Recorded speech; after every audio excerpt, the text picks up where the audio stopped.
Yesterday was July 4th for me, America Day, hooray. My July 4th was fine. I mean, Los Angeles fireworks are super illegal, but nobody cares. They just set them off all over the place anyways. It's like a war zone. We found these guys setting off huge fireworks, so we went and just filmed them for a little bit.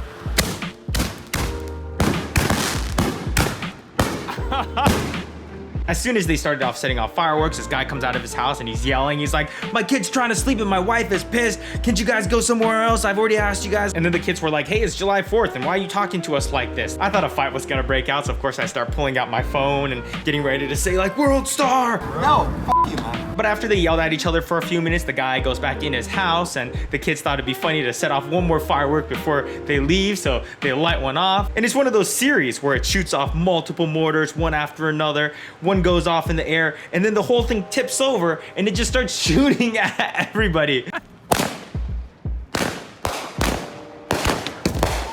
my god, that is going sideways. Holy shit. Watch out, you guys.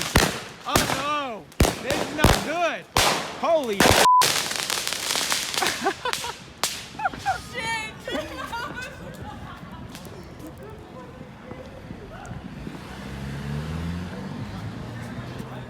Oh my god, that was not good. Happy America Day. I had a blast. A little bit too much fun. Today was a rough recovery day, but I'm feeling better now that it's 7 p.m. So that's what we're talking about, productivity and being a freelance filmmaker or freelance whatever you do. I've been a freelance filmmaker for over 10 years, and there's a lot of pros and cons to it. I think there's a lot of fantasization. Is that a word? Fantasization? Fantasization. I love freelance, but sometimes I hate it, and it's definitely not really cut out for everybody. One thing people like about it is that you don't have a boss, but yeah, technically you don't have a boss in most cases, but a lot of times you have clients and they're basically just like a boss. They sign your check, so you kind of have to do whatever they say. So it's not like everybody that's in freelance just gets like set free like a bird and just go fly, do your thing. And that is one thing I love about YouTube, is that there's just me, I edit the video, I post it, and it goes straight to you guys. So that's awesome. But aside from YouTube, I think pretty much every one of my jobs, there's a client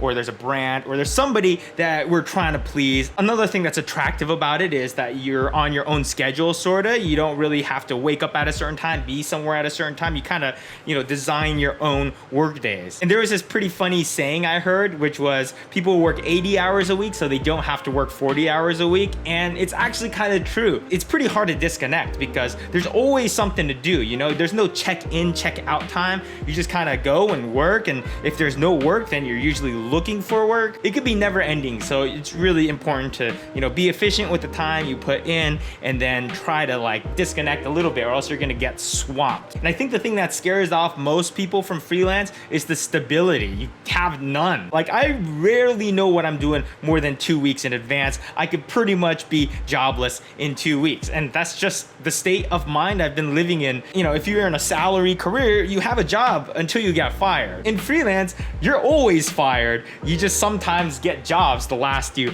a little bit longer. So that's a never-ending hustle. There's also a lot of bullshit that comes with freelance. You're kind of at the bottom of the list on who they pay first. If you're an employee, you have a lot of labor laws protecting you. You generally know when you're gonna get paid, how much you're gonna get paid, and it's pretty consistent. Companies will first pay their CEOs out and pay out all their employees. Then they'll pay their electric bill and their phone bills and then internet and all that stuff. And at the very end, it's kind of like the contractors. I've worked with pretty big brands, and you have no idea how much I've struggled with like constantly following up. Hey, it's been like 4 months. Well, I haven't received my check yet.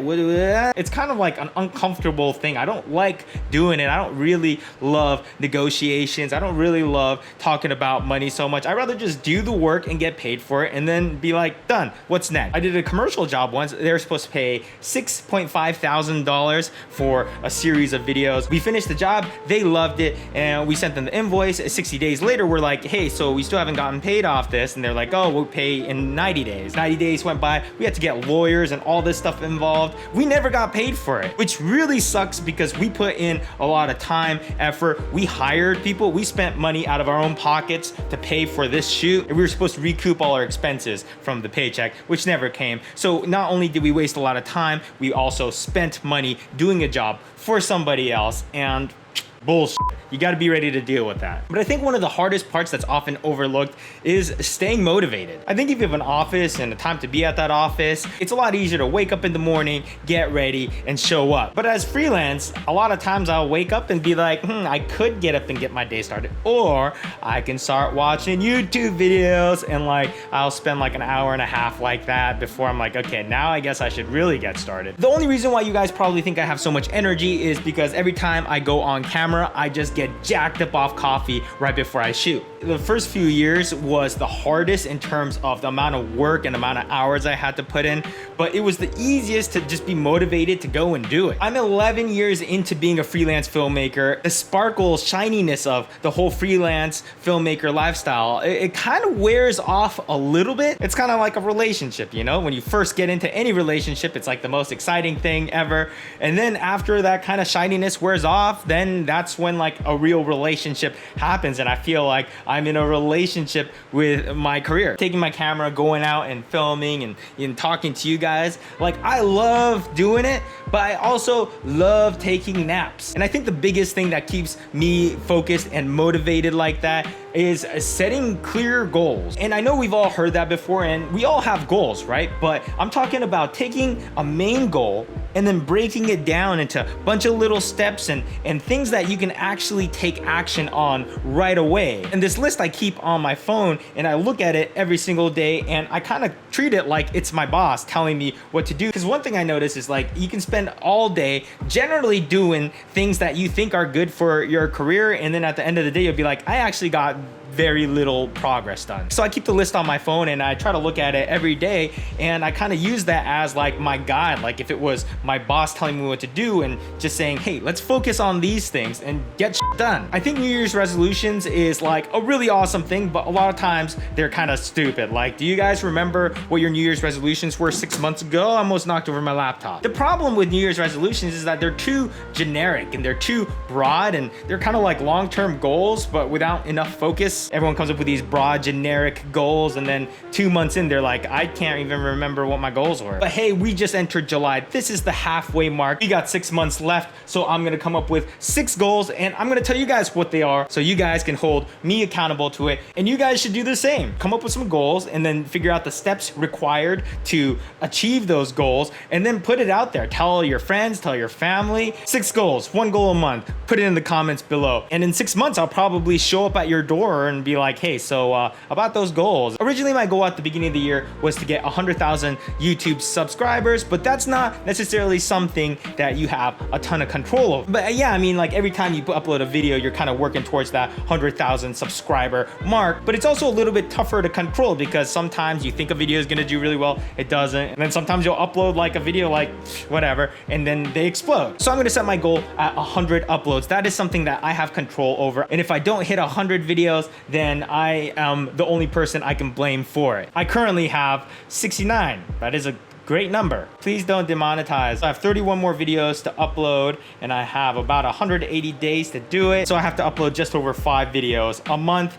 Ooh, that's more than 1 a week. So I need to kind of work hard on that. It got dark so fast. Like the sun literally just went in the last like 3 minutes. Number 2, get out of debt. I have a lot of credit cards open. I have a little list here that I look at to remind me of how irresponsible I am with my finances. I'm not gonna show you guys. I'm gonna break that down by getting more work, sell more LUTs. Please buy my LUTs. They're color grading, they're like filters. Probably shoot a couple more commercials. Hopefully by the end of the year, I'll be debt free. Get healthy, I mean, that's kind of like a vague one that everyone puts on their list, right? But you know, if you just leave it vague like that, then no steps will really be taken. So I'm gonna read 3 more books on nutrition and health and just get a better understanding of what goes on in our bodies. So if you guys have any recommendations, please let me know. There's actually a really good book called How Not to Die. I highly recommend everybody read it. I wanna also cut down on the amount of meat I'm eating. I'm not going vegetarian. I love steak way too much, but I'm just trying to take the amount I eat, which is a lot, and just like trim that way down. I also want to set up a video course on Udemy. That's something that you guys have been asking for a little while, so